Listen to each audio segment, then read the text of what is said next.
So here we go. 11 things that you can do to not have to use credit cards. You ready? All right. Number one, the number one thing that you can do is there is a wonderful tool called eBay that many of us use to purchase, but not many of us use it to sell. So you can go around into your home, into your garage, and look for things that you have not used and sell them on eBay. You can also repurpose. You can repurpose things for eBay. So you can go and buy something for a low price, or some people do garage sales or whatever. Sell them, get them for a discounted price someplace else. Turn around and list them again on eBay for a higher price and keep the difference.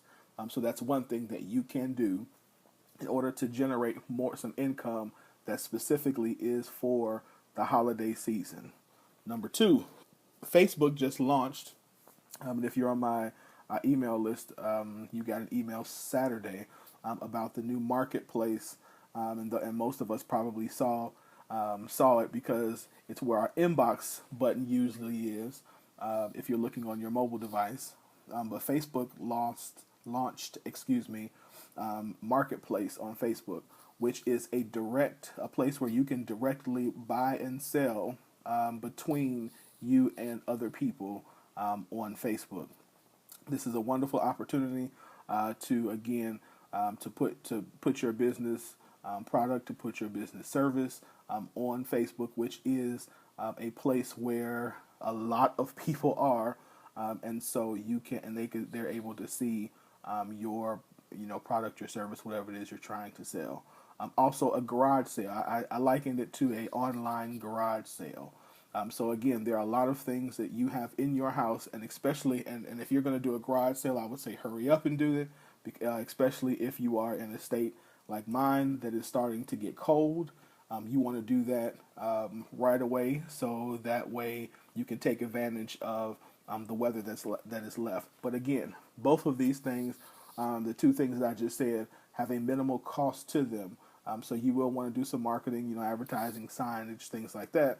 But there is no real cost to you, and anything that you sell, again, accomplish two things. Number one, these are things that you're not using, and it's probably going to do some cleaning for you because they're things that are probably in the way in your house or in your garage anyway. So that's two. Number three is there are a lot of you who have been waiting to launch your business. This is a wonderful opportunity to start and launch that catering service that you have been putting on the back burner, because you are entering into a season where your gifts are going to be needed.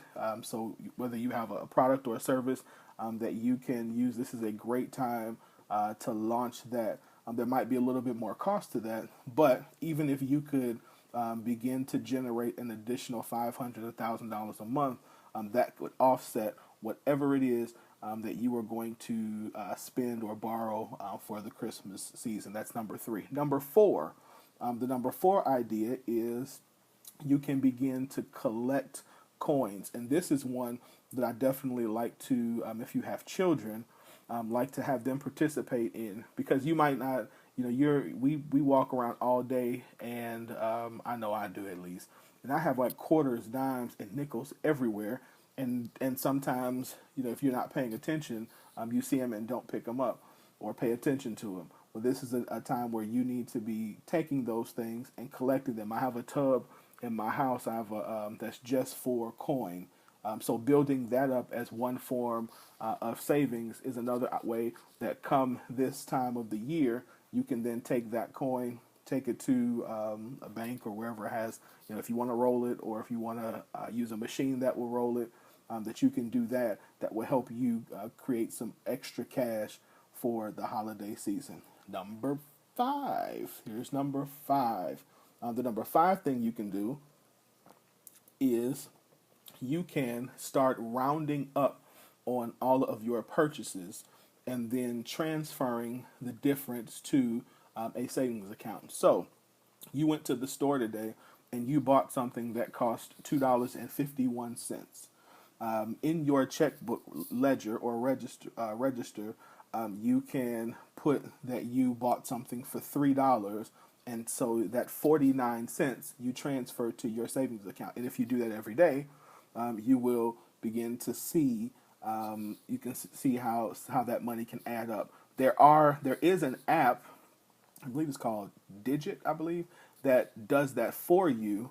However, with that particular app, there are some, if you use a credit union or a smaller bank, there are some banks and credit unions that you can't use that with. But even if you can't, you can do that on your own. It's simply looking at your account at the end of the day, again, rounding up all of your purchases and for that day and transferring that change into your your Christmas savings account. So that's number 5.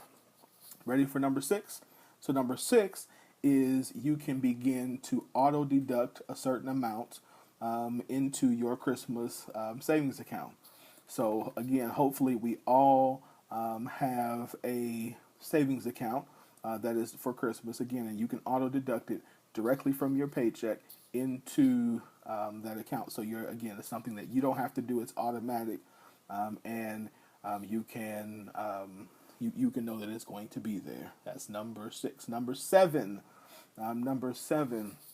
is around the holiday season. There are a lot of people like myself who do not bake. I don't bake. I don't cook, but inevitably, I know I am responsible for bringing something to the family dinner. And so I usually, well, no, usually I don't bring anything, but if I do, I'm usually the one who brings the pop because that's all I can get. Or I might buy a pack, some cookies or something like that.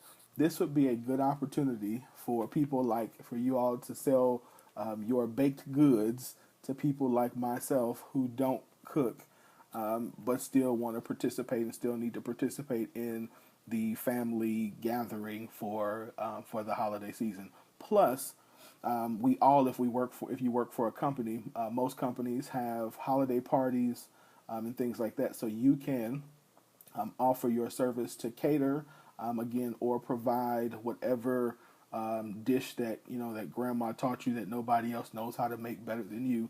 You can provide that as a service or as a business to potential clientele. Number 7. Here is number 8.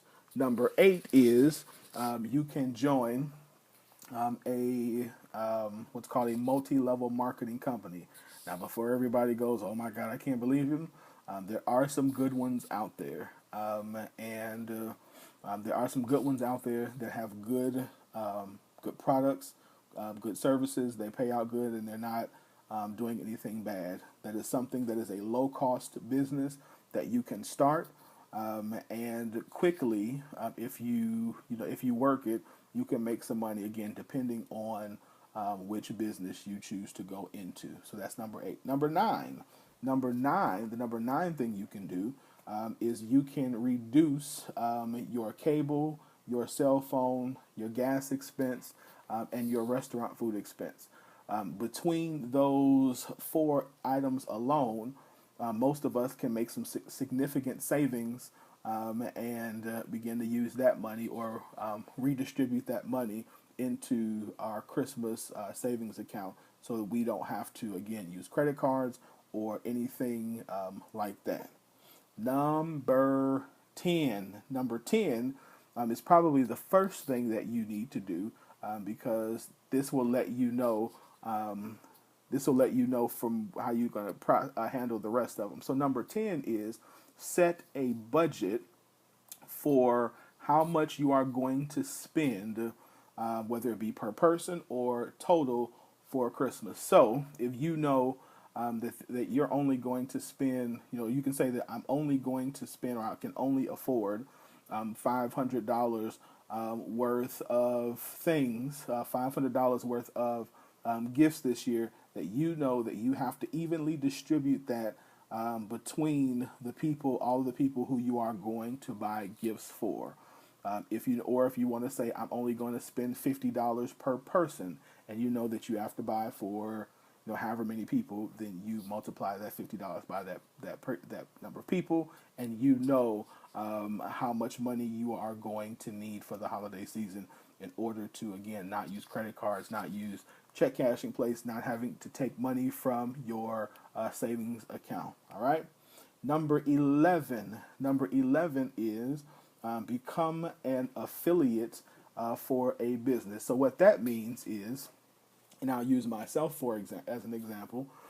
If someone were to become an affiliate, say for my clothing line, then what they would do is they would sell or market my product, my shirts, my sweatshirts, and things like that. And in return, for every shirt that they sell, they get a cut of the profit. So here's an example. So an example would be if you were going to, again, from my company, and I sold, and my shirts were $5, and for every time you sold one of those $5 shirts, you got $2 from each of those sales.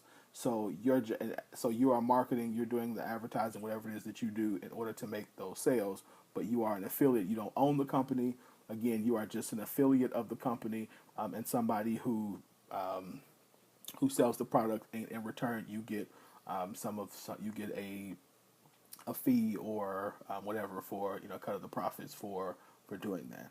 So again, those are 11 things you can do. I just gave you, and if you do those, again, you will not have to use any credit cards. You won't have to use your savings account. You won't have to go to a check cashing place. You won't have to spend the first quarter of 2017 trying to pay for the things that you did in the last quarter of 2016. So I hope those things are helpful for you. Again, those are 11 things that you can do to help you not have to use credit cards or any other form of credit to get through the holiday season. And it's not just about Christmas. That's another thing that I think we have to realize, that it's not just about Christmas gifts. It's also about, there are additional expenses as you start to have holiday parties, as you start to go to Thanksgiving. Thanksgiving, depending, can be an expense, especially if you have to. There's travel during this season that is not in your normal budget. So some of your budgets will go up if you have not properly budgeted or saved or prepared for this time of the season. And again, even more so, remembering this is not this is not the time to be stressing. This is not the time to be worrying. This really is more about spending time with your loved ones, expressing how you feel about them, not just in gifts, but in spending time with them. If you are a Christian, then Christmas has a different meaning. This means this is about celebrating the birth of Jesus Christ. It is not just about gifts. So we don't want to stress ourselves trying to buy and do things that we cannot do.